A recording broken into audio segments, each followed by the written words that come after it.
whenever it told us about them crossing the Jordan River, it says that they crossed on the 10th day of the first month. This day for their fathers was the day that they selected the Passover lamb.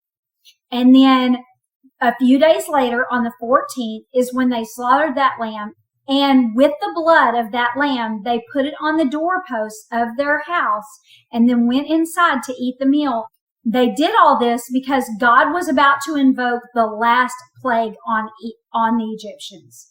He had already told them that if they did not let the people go, he was going to kill their firstborn sons. He said, "Let my firstborn son, Israel, go, my nation, or I will kill your sons."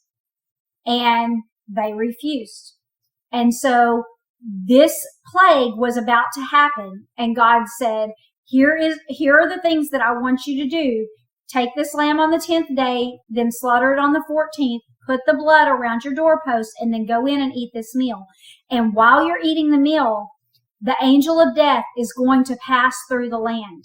And the houses that he sees the blood on the door, he's going to know, oh, blood's already been spilt for this house.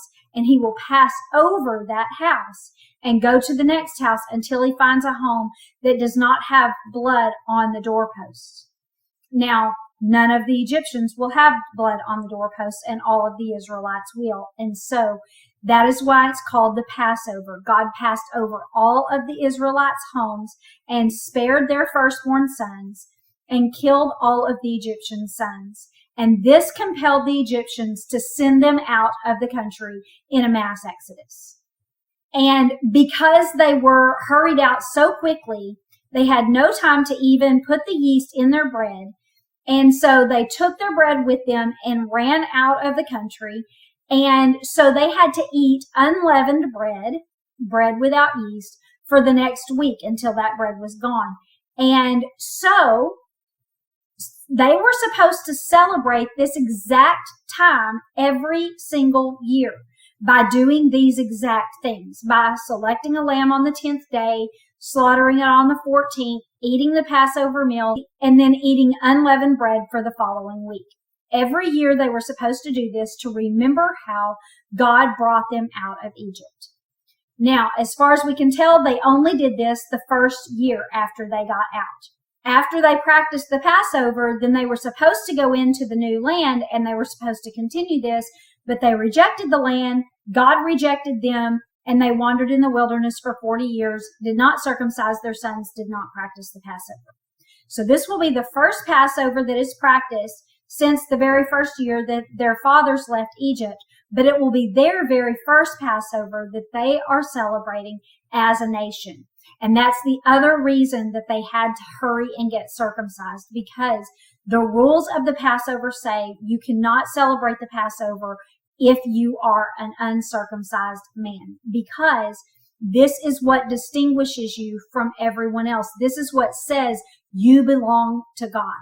And those that belong to God celebrate the Passover.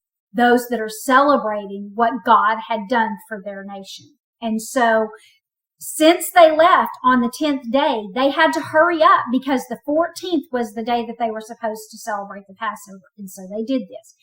They crossed on the 10th, then they were circumcised, and they celebrated the Passover on the 14th. Now, also, while they were in the wilderness, there was no food there. So they ate this unleavened bread until it was gone, and then they had no food. And they cried out to God, and God sent them bread from the sky. He told Moses, he said, tell the people that every single day I'm going to send bread, and when the dew lifts, the bread will be on the ground, and they are to go out and collect it. And this is how they ate for 40 straight years, because there was no food in this wilderness. They were supposed to get to go into the promised land, and then they would have had plenty of food, but they rejected that. And so they have been being fed by God every single day for 40 years.